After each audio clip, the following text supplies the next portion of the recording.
Hello everyone and welcome back. My name is Greg Furman and this is the Forex Weekly Outlook for the week of December the 24th, 2018. Now, as we go into the year end here, liquidity in the market will basically dry up next week.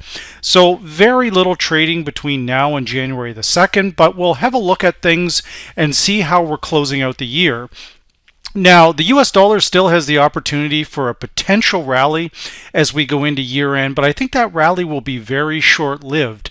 Now, the FOMC, in my respectful opinion, again, we do have a hostile Fed. The Fed made it quite clear that they are still going to hike at least twice next year, and they are not influenced by politics or anything else. They will do what they want, when they want, how they want. That's basically what I heard. So growth forecasts are a little bit lower next year. That kind of hurt equities. We'll talk about that in a minute.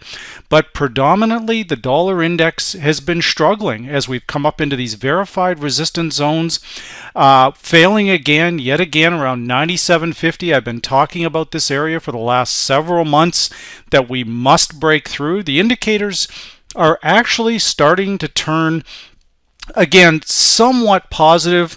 We've managed to eke out very, very small gains on Friday. We're closing 96.45, slightly above our T-cross long, but still a very bearish tone to the dollar against the Swiss franc, the Japanese yen, and even the euro. But the dollar has made the majority of its gains against the commodity currencies this month. The Aussie, the New Zealand, and the CAD. That's where the dollar has made most of the gains. A little bit against the British pound also, but that's Brexit. So when we look at that, not surprisingly, that's given a nice little bump to gold here. I think that gold will be on the move in 2019. Right now, we're a little bit overextended, pulling away from 1244, our key level, moving up into these verified zones. But right now, in a risk-off environment, gold is definitely king, not the US dollar.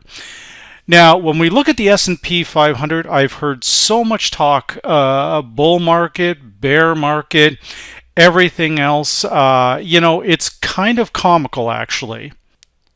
Now, what I mean by comical specifically, I was watching CNBC this week with Cramer arguing with people that, the S&P 500 and equities in general are not in a bear market. Whenever Cramer makes these comments, I always go the other way. And once again, he was just utterly dead wrong. So when we look at this through the eyes of VantagePoint, and again, when we start getting confused by fundamentals of how a company's doing with stocks, etc., it doesn't take away from the global sentiment or the algorithmic systems that trade in here. In October, we made a new high.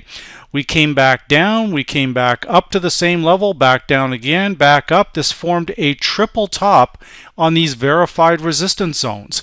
That led to an even bigger move down, but when we came back up this last time, kissed the VantagePoint T-cross long, and we'll just put that up here so everybody can see it. This was the final straw, in my respectful opinion, on the equity markets at 26.96. We had a triple top formed in here when we made the most recent lower high that basically set off most of your algorithmic systems and most of your experienced traders. Unlike Cramer, these people knew what was going on and they immediately started to sell, and that included me. So when we look at this right now, our equities are a little bit overdone. They are, absolutely. We could still see a bit of a relief rally, but that seems to be a tough call. When we look at our long predicted here, now this is the long-term crossover from VantagePoint without the black line, just the blue line. So you can see that we're actually pushing towards this 25.08 area. We've still closed well below that, but we keep coming up and hitting this VantagePoint predicted moving average. The second we can break above, if we can break above 25.08, we should see a little bit of a rally up to our next verified zone, which would be at or about the 26.87 mark. But we must clear this blue line, guys. That's the key thing. So when we're looking at this right now, still a bearish tone. Yes, we're oversold, but that doesn't mean that it's automatically going to bounce. When we look at oil this week, the same thing. We kept banging up against the long predicted moving average from VantagePoint, their triple cross. I'm just using our T cross long. We have failed there. If we look at our long predicted, our long-term crossover and our key pivot line, the same thing. We're bouncing into this area, but we just can't get any traction to the upside. We actually have a fresh sell signal on the MACD this week. So oil's still under pressure here, guys, and there's very little relief in sight with the supply glut that's currently in place. Now, when we go into our main Forex pairs, the first pair we look at is Euro-US. Another failed attempt here to break through this 115 area that I've been talking about for the last 2 or 3 months. We must break through this. Ultimately, if gold extends higher, equities lower, that should help the euro move higher. Now, we're trapped right on this key pivot area, 113.58. We're closing 113.69. Longs still carry the edge here, guys. That's just the way it is. But we could come down into this lower area around 112.70 where we would still be buyers unless there's some major change out of Europe. But for now, longs still carry the edge. We're losing some momentum on the RSI, but the MACD is holding firm. Our neural index is down, but our medium term crossing the long predicted difference to the upside, and we're holding this pivot area at 113.58. Buying on dips, still the preferred strategy here. Now, as we come in and look at the Euro-US counter pair, which is, of course, US Swiss franc, this has been an absolute phenomenal short trade here. Now, we could have a long trade forming here down around this low point right here. We've got a verified zone. Looks like we've got maybe a tiny little bit of a double bottom going right here. But again, that's Friday trade here, thin illiquid markets. The primary indicators from VantagePoint are saying that this move up is corrective in nature, but this pair is shorts definitely carry the edge while below 101.60, 101.70. Now we're closing the day out here right around 99.50 here. Probably a decent short right off the bat off the market on Sunday night. But once again, this coming week, thin illiquid markets, we really want to limit our trade. If stocks can get a bit of a bounce here, that'll help push US Swiss franc up. But at this time, my optimism on that remains heavily guarded. Now, with the pound dollar's recovered on a dollar weakness. Unfortunately, we still can't penetrate into this first verified resistance zone. Now, in that verified resistance zone, we also have the VantagePoint T-cross long, 126.70. At the beginning of the week, that number, 127.15. You'll remember what I said last week. In order to take the pressure off the downside, we must clear this level. Now, when we bring it down to our long-term crossover from VantagePoint and we use just our long predicted moving average, we see a slightly different picture here. Now, we're below that T-cross long, but we're above the long predicted. So the long-term crossover is being used as a pivot area. That level is coming in at 126.14. We can assess here, guys, that that level held this entire week. Every single day it came down and tested this area. So as long as we can hold above 126, close above 126.14, longs carry the edge here. The majority of the indicators from VantagePoint are saying this pair is going higher, but Brexit will always be a problem until it's resolved. Now, with dollar yen, I've been a strong proponent of shorts on this particular pair. In VantagePoint's live training room, we were actually shorting this thing up around the 113.20 area. Over the last week or two, that's turned into essentially about a 300 pip trade. Very nice move to the downside on here. But this pair, just like US Swiss franc, if we still get a Santa Claus rally, or if the equities start to turn around a little bit, you know, in the first part of January, then this could turn around. So when we look at the seasonality of this particular trade, this is basically what I had warned everybody in the live training room, that this is where we were 1 year ago. Well, History does repeat itself, guys, particularly in the currency markets. The currency markets are not experiencing any of the kind of nonsense that we're seeing in the stock market. The currency markets are the place to be, guys. That's just the way it is. These currencies move 1% of their value. They're stable. They pay dividends daily if you're on the right side of this trade. So some very, very good opportunity on dollar yen, and the seasonality of it has come to fruition yet again. So when we look at this right now, my concern is we've moved a long way off of the 112.77. But once again, when we look at our long predicted, that area comes down considerably. That pivot area 112.09.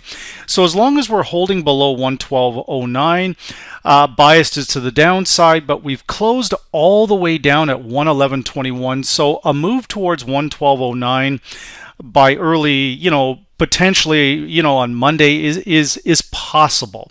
But it all depends what happens with the stocks. If stocks keep plummeting lower, and the one thing I'll say about these markets, particularly the equity markets, we know they always go down faster than they go up, right? It's taken a long, long time for the equities to get to 2,900. But it gave up those gains within a very short period of time. So always kind of keep that in the back of your mind. So a corrective move on the equities is a corrective move higher, also on dollar yen, also on US Swiss franc. So always keep that in the back of your mind. Now, with the US Canadian pair, basically after it broke through this verified resistance zone that I was talking about for months and months and months, once it broke, it was a very easy long trade. Once again, cutting long trades or counter trend shorts. The counter trend short in this area between 133 and 133 area, that trade worked for months. This area held, but oil prices giving up the $50 a barrel mark, the equity slide, or the turning to a bear market, it was just too much for this pair to take, and it's broken to the upside. Now, the benefit of using the verified resistance zones is we can see our upside area that are a concern. So right now, the potential for this pair to move towards 137 is actually very high. But in my respectful opinion, nothing goes straight up and nothing goes straight down. And the further we move away from 133.97, the more likely it is we're going to retrace to it. So what we're looking for right now here, guys, is for US Canada to put a top in place. We know where the bottom is. It's 133.90, 133.85. That's the new major support level in what is ultimately likely going to be a new range. So we know where the bottom is. We're just waiting for the top, and then we can start shorting this thing, right? At least down to the 133.80 area. But right now, longs are still in play. Now, again, when we look at our VantagePoint long-term crossover and we remove the black line and just use the VantagePoint predicted moving average, this trade is very reminiscent of taking candy from a baby. Every single day, it's hitting this VantagePoint predicted moving average. And that's why it's so very important to be using the software in this manner. As long as we're holding above this blue line, longs are in play. When we break below it and close below it for, usually I like to say 2 days in a row, then the pressure's off the top side and we can start shorting. We are not there yet, guys. Are we overbought? Of course we are. But as I've said before, overbought, accumulation distribution, this kind of nonsense, guys, there's nothing stopping this market from going higher.